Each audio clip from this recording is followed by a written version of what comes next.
రావట్లేదు ఇంకా. ఎస్ రఫీ గారు వస్తారు, మళ్ళీ వస్తాను, ఒక నిమిషం వాళ్ళ వాయిస్ కూడా తీసుకుని వస్తాను. ఎస్ భవానీ శంకర్ గారు నమస్తే అండి.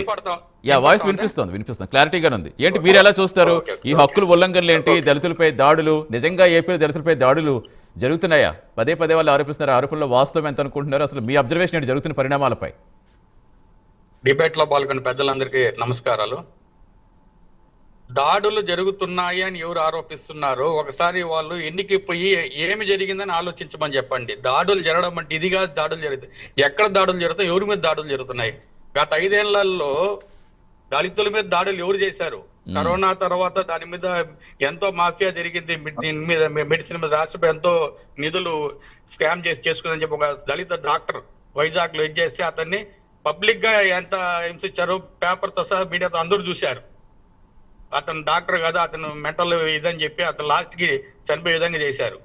ఒక దళితుడు ఒక కామెంట్ చేసినందుకు సెల్లో అతన్ని, ఒక ఆటో డ్రైవర్ అతన్ని చంపేశారు దళితుడిని. మీరు గత ప్రభుత్వంలో తీసుకుంటే దళితుల మీద ఎవరికి, అప్పుడు దళితులు అనే వాళ్ళు వీళ్ళు ఎవరికి గుర్తు రాలేదా?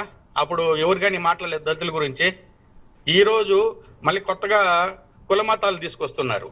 ఇప్పుడు ఫ్లెక్సీ పెట్టారు, ఫ్లెక్సీ పెట్టినప్పుడు ఏమి మీరు పోయి కంప్లైంట్ తీసుకోమని పోలీస్ స్టేషన్ ఏమైనా చెప్పారా? లేకపోతే పోలీసు కంప్లైంట్ ఇచ్చారా? చేయలేదు. కానీ అల్లరి సృష్టించాలా. రాష్ట్రము డెవలప్మెంట్ దిశగా పోతా ఉంది, మన అభివృద్ధికి రాష్ట్ర సెంట్రల్ గవర్నమెంట్ సపోర్ట్ చేస్తా ఉంది, డెవలప్మెంట్ కి ఫండ్స్ వస్తుంది, కంపెనీలు వస్తున్నాయి, ప్రజల్లో చైతన్యం వచ్చిందంటే మళ్ళీ మన గవర్నమెంట్ మీద ఈ ఇంప్రెషన్ పోతానే ఒక ఉద్దేశంతో ప్రజల్లో భయభ్రాంతుల్ని వచ్చే కంపెనీస్ ని రానియకుండా చేయడానికి ఇవన్నీ వాంటెడ్లు చేసేటివే కదా. ఇప్పుడు ఆ ఫ్లెక్సీ వల్ల మీరు చేయాల్సిన అంత రాద్దంతం చేయాల్సిన అవసరం ఉంది? అంత ఇదిగా వచ్చి మాట్లాడి అంత బూతులు తిట్టి రెచ్చగొట్టాల్సిన అవసరం ఏముంది? అసలు అది ఒక ఇష్యూనేనా? రాష్ట్రంలో ఇంకేం ఇష్యూలు లేవా? రాష్ట్రంలో నువ్వు నిలది, ఏదన్నా గవర్నమెంట్ స్కీమ్ ఇకపోతే ఏదన్నా ప్రజలకు ఏమన్నా అందుబాటులో లేకపోతే దాని మీద నిలదీయండి, దాని మీద రచ్చ చేయండి, ప్రజలు ఒప్పుకుంటారు. కల్తీ నెయ్యి గురించి డిస్కస్ చేయడమే మేమైతే ధర్మాన్ని గైడ్ చేసే వాళ్ళం కాబట్టి ఆ కల్తీ నెయ్యి గురించి ఇంతకుముందు చెప్పాం. దేవుని యొక్క కార్యం ఇది దీన్ని ఎక్కువగా మనం పబ్లిక్ లో కానీ డిస్కస్ చేయకూడదు, ప్రజలకి మనోభావాలు దెబ్బతింటాయి. సిట్ కానీ మన కోర్టులో ఉన్నాయి, అవి ఏం నిర్ణయిస్తాయో దాని ప్రకారం దానికి కోర్టు రీత్యా చట్టరీత్యా తీసుకుంటారు. మనం దాని గురించి డిస్కస్ చేయకూడదని చెప్పి ఎప్పుడో చెప్పాం. కానీ దాన్ని పెద్ద రాజకీయం చేసి ప్రజల్ని తప్పుదారి పట్టించి, అంటే పోలీస్ వ్యవస్థ కూడా రాజకీయ ఒత్తిడిలోనే పని చేస్తోంది. అక్కడ వాళ్ళు దాడులు చేస్తున్నా సరే చూస్తుండిపోయిన పదే విమర్శలు చూస్తాం. మీరు ఇందాక చెప్పారు రాష్ట్రంలో ఇంకేం సమస్యలు లేవా అని. మరి సమస్యలు ఉన్నప్పుడు ఎందుకు ఒక సున్నితమైన అంశాన్ని పట్టుకుని ఎంత రాజకీయ రాద్ధాంతం జరుగుతుంటే ఎందుకు కంట్రోల్ చేయలేకపోతున్నారు? ఎందుకు పులి స్టాప్ పడలేకపోతుంది? పులి స్టాప్ ఎందుకు పడలేదంటే వీళ్ళని ఏం చేస్తారండి, ఇప్పుడు ప్రజలను రెచ్చగొడుతున్నారు, అనవసరంగా రెచ్చగొడుతున్నారు ప్రజల్ని. ఇప్పుడు ఈ రోజు అంటున్నారు ఆయన పెద్ద ఆయన జగన్మోహన్ రెడ్డి గారు వస్తుంటే 5 గంటలు పట్టిందని.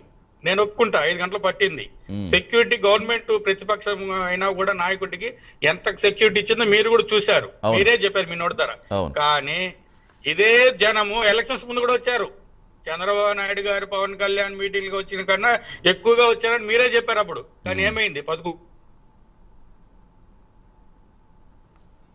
రైట్. హరిశేష్ గారు వాయిస్ కూడా తీసుకుని వస్తాను, ఒక్క నిమిషం. హరిశేష్ గారు నమస్తే అండి. వస్తాను భవానీ శంకర్ గారు, మళ్ళీ వస్తాను. రీజ్ అవుతుంది, కొంచెం సిగ్నల్ చెక్ చేసుకోండి. హరిశేష్ గారు, మీకు ఎలా అనిపిస్తుంది? అసలు నోరు జారడం తప్పుకిని చూడాలా, దాడులు చేయడం తప్పుకిని చూడాలా? అసలు ఏం జరుగుతుంది అనుకుంటున్నారు?